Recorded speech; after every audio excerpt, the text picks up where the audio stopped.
We need a corporate revolution now, or maybe even yesterday, because current ways of dealing with so much work stress and continuous change are just not sustainable. To survive and thrive, work and workplaces, as we have always known, has got to change, and soon. Hi, everyone. Welcome to my podcast, A Corporate Revolution, where we learn from leaders and teams thriving in corporate chaos.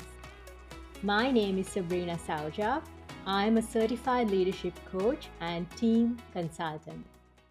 So, this episode may be a little controversial for some of you, but the premise is that none of us have a time management, focus, or productivity issue. These are just the behaviors you see of a deeper thing that needs to be dealt with. And as someone who coaches people for a living, I am big on looking at root causes because that's the only way to get to sustainable change that lasts over a long period of time. When we look at surface level behaviors and use tools at a surface level, for example, there are so many productivity tools out there, scheduling tools, batching, there's different ways of prioritizing, there's focus tools like the Pomodoro. They are all helpful. I'm not knocking any of them, but they are easily googleable as well. Anyone can find it, but a lot of us still have productivity related issues. So it's not for a lack of tools. The tool will only work when we go deep enough, know what our root causes are, address them, and also take on a tool that's going to help us. That's just the whole cycle of how we can improve our productivity. Tools alone cannot do it. So I'll give you a good personal example for this. There are days that I feel unfocused. I'm scattered. I'm not taking any of my tasks to completion. I'm trying to do 10 things at once and nothing gets done. There are days like that. And on those days, when I notice myself feeling scattered, checking too many things at the same time, I know now to take a step back and see what's going on. And very frequently, it's nothing to do with how I'm trying to work. There's something that's interfering with the work I'm trying to do. And if I were to recall a recent example, I was feeling there were some emotions coming up for me. It was not about the work per se, but there were emotions that were bubbling up that were related to my personal life. And because I hadn't worked through those emotions, they kept circling around. As a result, I just could not concentrate on my work. But when I took a step back, worked on the emotions I needed to work through, and understand what the emotions were trying to tell me and what actions I was going to take to address the concern, after I took the time to do that, I think at most it would have taken me about 30 minutes to do that. I generally journal when I want to work something through or meditate. So after I did that, I was able to get back to my work and be much more productive and hit some of the goals I had for the day.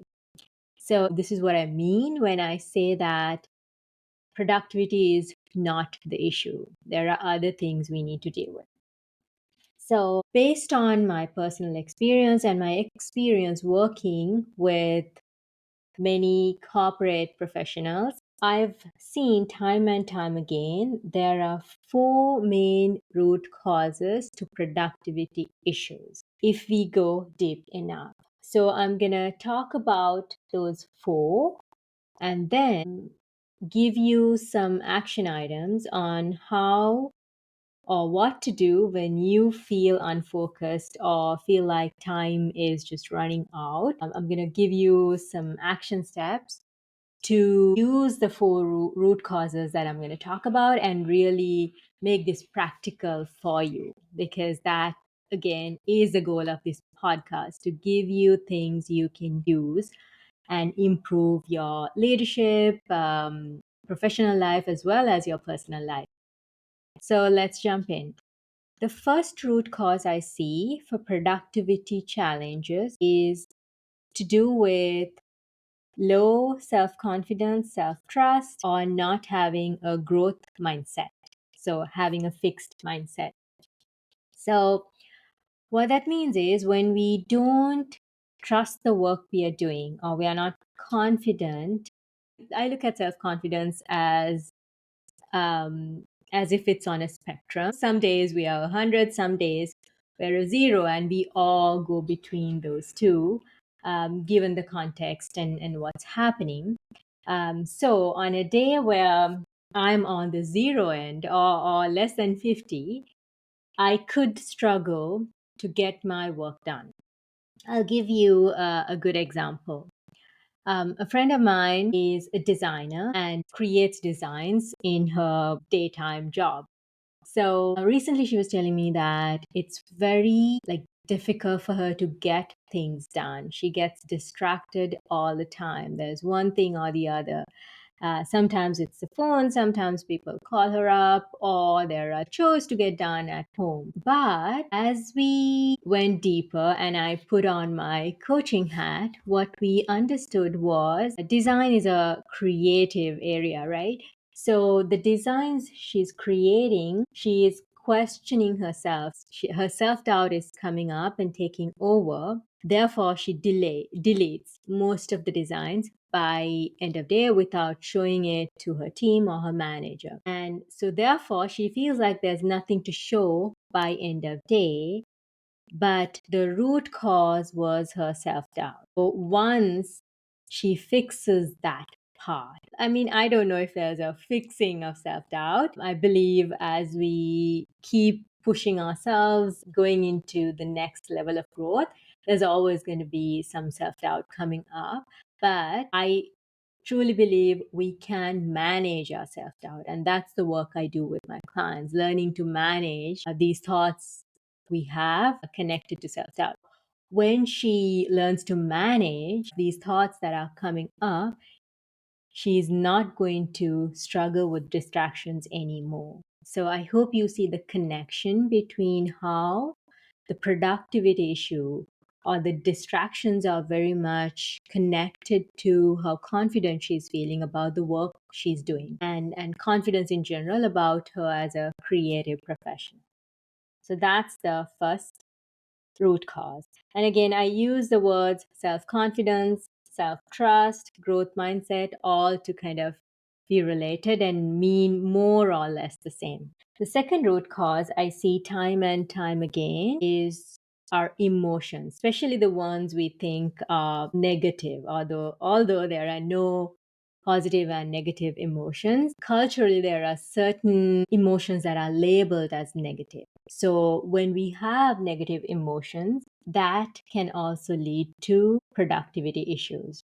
When I gave you my personal example of having some emotions come up on something that was going on in my personal life and how that impacted my productivity. So that explains how emotions can also lead to lack of productivity. On the other hand, there's also emotions that are connected to some of the work we do. For instance, the work in itself might not be where the problem is or where the stress is coming from. It may be the people who you have to work with, and there are emotions associated to that. Or it could be that your manager is leaning into micromanaging you for some reason, and that's bringing up feelings of self doubt for you, because if someone is trying to overmanage, it does link back to self doubt, or it could feel like you're not valued. And these are the core emotions that you feel, and just feeling those emotions, and if you don't take time to process it and do something with it or manage it, we are going to have productivity issues. We're not going to be able to be clear headed and be able to tackle with what needs to be done. So that's the second reason. The third reason, or the root cause, is not being able to have difficult conversations. So there's something I want to tell someone, but either I'm scared to say it, or I just don't have the vocabulary or the right words or have a technique on how to say what I want to say. And we spend a lot of time spinning on things like this that really hurt our focus and productivity and time management. This not being able to have difficult conversations can take different forms. In the corporate world, it can be giving feedback to a team member, upward feedback, any type of feedback, and we ruminate on how to give it, what to do about it. It could be a salary or benefit negotiation. You want to ask for more, but you don't know how to do it, or it feels bad doing it. So there are two things I want to call out here. The first thing is we all have some beliefs about conflict and disagreements. And a blanket belief generally is that disagreements are bad. It's going to impact whatever the relationship is in an adverse way. A lot of us have some version of that belief.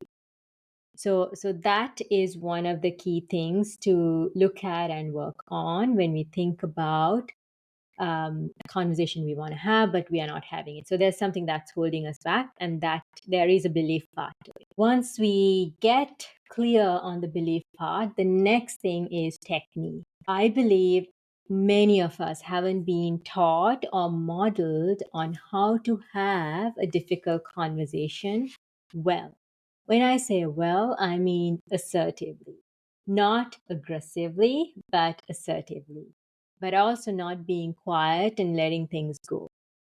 We haven't been taught it. We haven't seen enough people do it either. So we don't know how to do it. So there is a technique part there.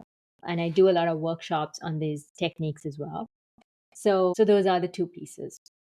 Again, not having difficult conversations when we should be having them, when it would benefit us to have them, can have a hit on our productivity.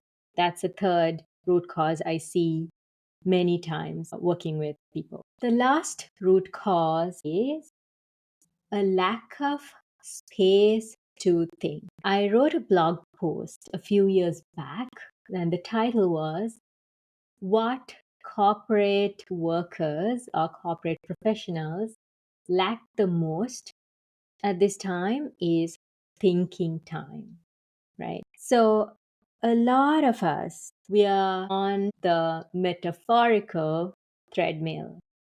We are putting out fires every single day. We have our calendars booked out with this meeting and that meeting.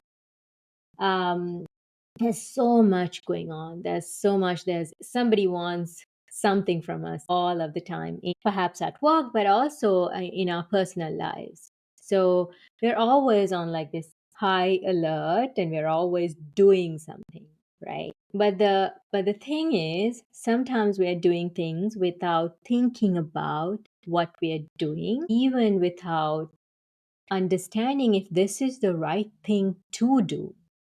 And when I say right thing, it means different things for different people, right? If we are thinking about a strategy, implementing a strategy, or coming up with a strategy, it's really taking the time to think about, is this the best strategy at this time with the given resources? So there is, again, a lot to be said for creating that space, that thinking space for all of us. Because if we were to take a step back, pause, and create that space, yes, in the moment it feels like, oh, this is one more thing I need to do. I need to take 15 minutes as thinking time now. But it's going to make your life much easier, because you're going to figure out sometimes I don't really need to do everything that's on my list today. There are some things I can push. There are some things I need to talk to someone about. So you're going to find different actions that are going to help you with your productivity if you are able to take that time and space. Another thing is, if there are emotions coming up or if there's self doubt and you're not aware of it, if you make yourself take this thinking time, that is going to help see some of these connections. I'm feeling a certain way about this stakeholder. I wonder what that's about, right? So you're getting ahead of the other root causes if you build in some thinking time or space in your calendar routinely. So lack of that space is also another big root cause for productivity issues. So again, just to recap the four real quick: low self-confidence or self-trust, the emotions around work and not being able to manage them, not having difficult conversations when you want to have them, and then a lack of space or time to think. These are the four root causes I have seen time and time again that lead to people having productivity or time management issues. So, knowing that, how can you use this when you feel like you're having a productivity problem on a given day? The first step is noticing that you're having a productivity issue. So for different people, it could be different things. Like for me, it's when I'm trying to do too many things, when I have too many tabs open, when I'm switching between tasks too quickly, like without completing one, because I'm very one track. I'm not a good multitask. I do one thing at a time. So that tells me when I'm trying to do too many things that I have a productivity problem at that time. So it's important to know what that is for you. For some people, it could be a recurring thought, or for some, it could be feeling stress in your body. For me, sometimes if I ignore my unfocused behavior, if I just go on with it, I feel stress. I feel stress. I feel an ache in my neck and shoulders. And then that's also a sign that, okay, I'm feeling stressed out about what I'm doing. There's productivity, time management, or focus issue going on. So the first step is to spend some time thinking about what your go-to behaviors are as a way to identify a challenge is present. And another thing is, for a lot of us, it's also distractions. If you feel like you're watching another YouTube video or you're scrolling endlessly or any other distraction that you tend to go to, we all have go to behaviors that indicate productivity issues. So the first step is to become really aware of what that is for you, right? And the second step is, now that you're aware of what your go to behavior is, when you catch yourself in that behavior, again, you don't have to catch it immediately, but whenever you do catch that behavior, you need to pause. You need to take a step back, right? It may or may not be possible in the moment.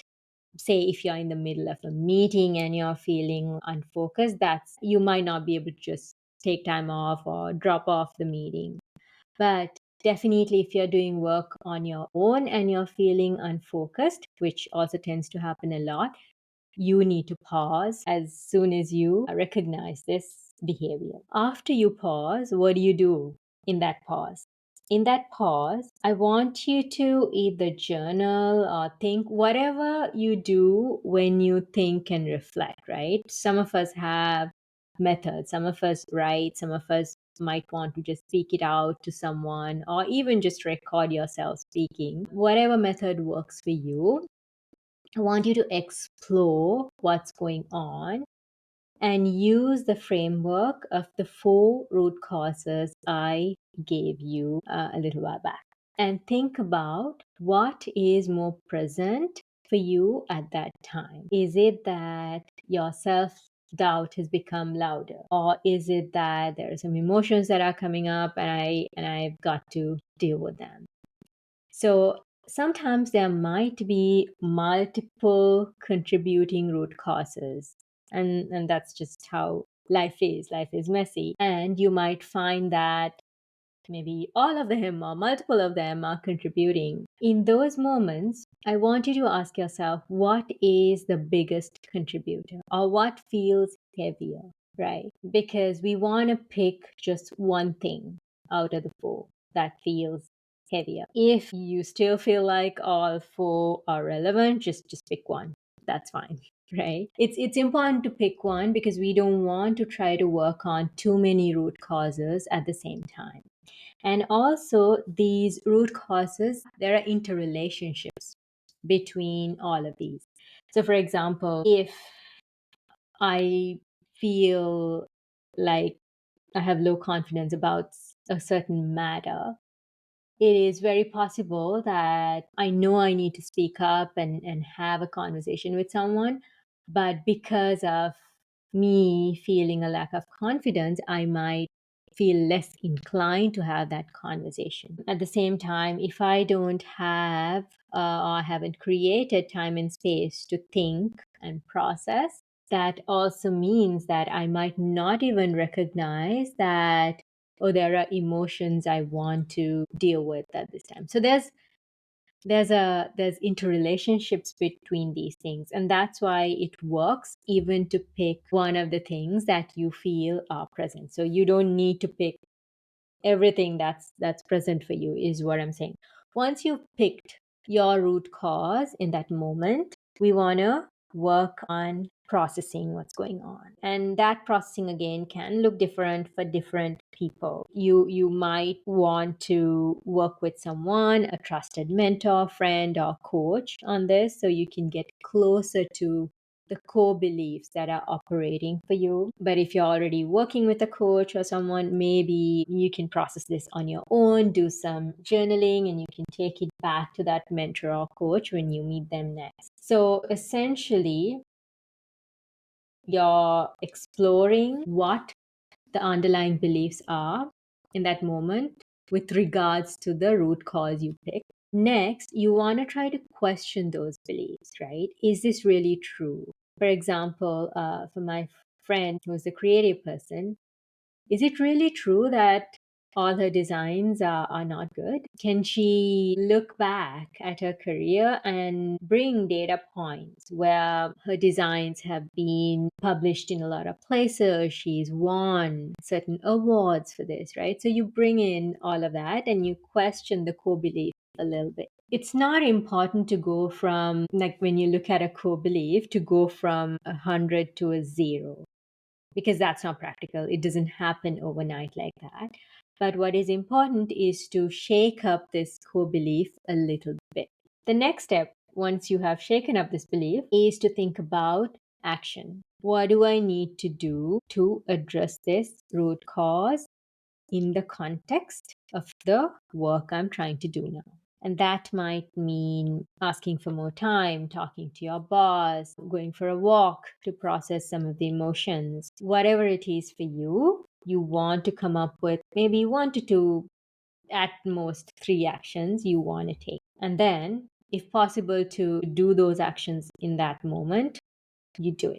And then you get back to whatever you were trying to do. And then you see that now that you've addressed the root cause as much as possible in the context of what you're doing, you're going to be able to focus more, manage your time better. And that's a good time to pick up a tool like batching, like Pomodoro, because now that you've worked on the belief, at least a little bit, you've shaken up the belief or the root cause a little bit, it's going to be much easier for you to stick to these productivity tools. So that's kind of the process I want you to try next time you feel like there is a productivity challenge.